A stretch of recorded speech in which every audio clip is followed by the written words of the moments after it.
wait just a minute. What? I mean, what if you're right? What then? I can handle it. At least I think I can. All right, I'm going with you. No. No. Renee, you've been a marvelous friend. The best ever. I'm so grateful for all your help. I just don't know how I could have gotten through any of this without you. But now that the moment of truth has arrived, I think I have to deal with it alone. All right, darling, I understand. Just know that I'm with you in spirit. Thank you.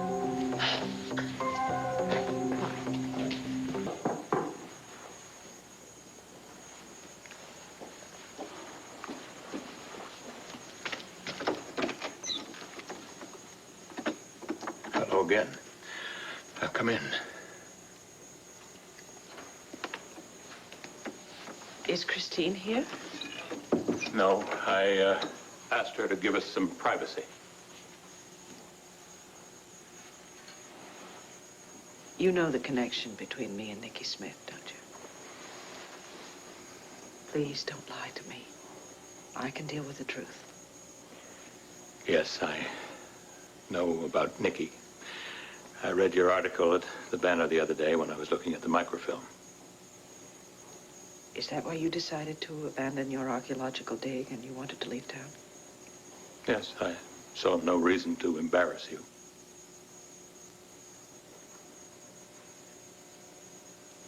Were you and Nikki? We were very young and very much in love. You have no recollection of knowing me? No, none. You're the only one who knows the truth. And Nikki. And I pray to God that she's gone forever.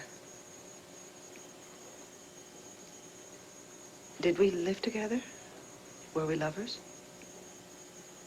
Yes.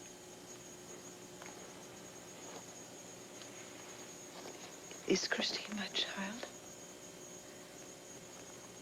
Yes. Christine is your daughter.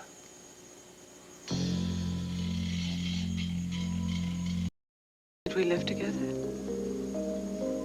Were we lovers? Yes. Is Christine my daughter? Yes. Christine is your daughter.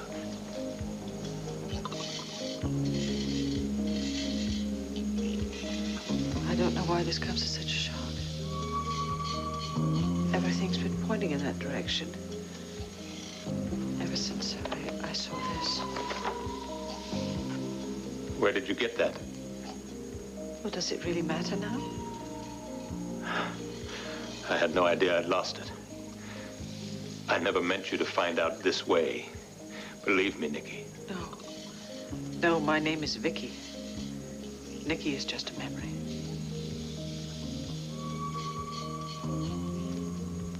You must have a lot of memories. Many. Oh, please tell me. I've been stumbling around in the dark for so long. Please, I want to know everything.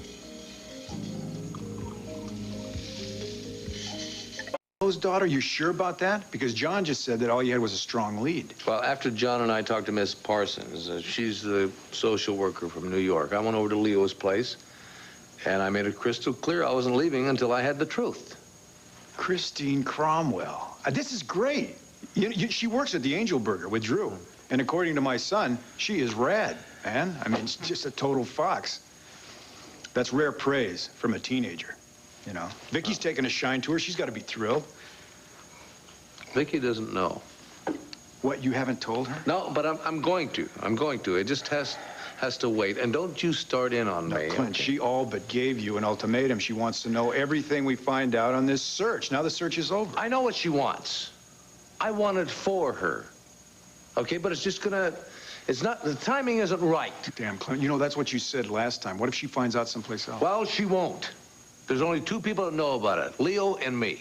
Oh, Leo the Lush. What if he gets tanked up, he starts shooting his mouth off, and one of her friends happens to overhear him? And then they come to Vicky with the truth. It'd be the truth that her husband kept from her. I didn't have a choice. Damn it, Bo.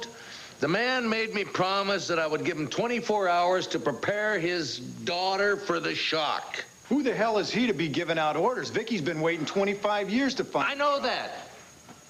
I know that. I told him that. But the man started to panic. He started to panic. When he got to thinking about just throwing that kind of news on his daughter, he started to panic, and I got scared that he was going to pack her up and just split for the high country if I didn't go along with him.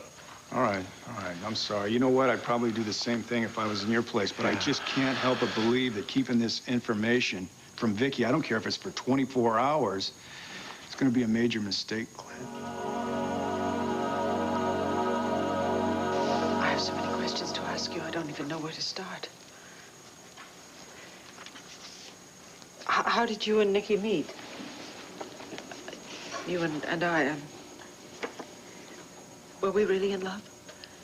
How did you wind up with our child?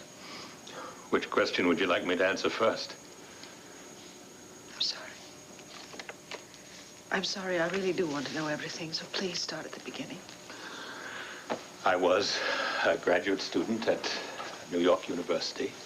One day, I was walking through Washington Square Park, and I stopped to hear a folk singer who was performing. Well, I didn't really listen to him because he wasn't very good, but there were a group of hippies gathered around him. One of them was Nikki Smith. You picked her up in the park just like that? Well, no, it wasn't really a pickup. There was a strange quality about her. She was different from the others. She seemed lonely, strange, vulnerable. So we began by talking about the music, and then I asked if she'd like to go to a coffee house and have a cappuccino. Did I say yes? You had 2 cappuccinos and 2 orders of pastry. Then we went to a double feature and sat through 2 French films with subtitles. My goodness. I almost called out the National Guard.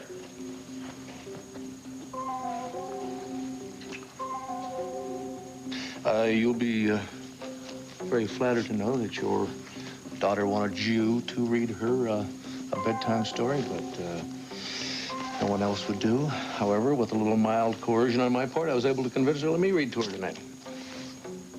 Fairy tales? Mm-hmm. Well, you're good at that, aren't you? I beg your pardon? I called the Banner. They said they hadn't seen you tonight. You hadn't been in, and Asa and Renee, they hadn't seen or heard from you. Where were you? Gabrielle came by earlier tonight. She wanted to show me this. It was dropped on the barroom floor by some poor drunk. Can you imagine that? She thought it might mean something to me, since the woman in the photo seems to be me.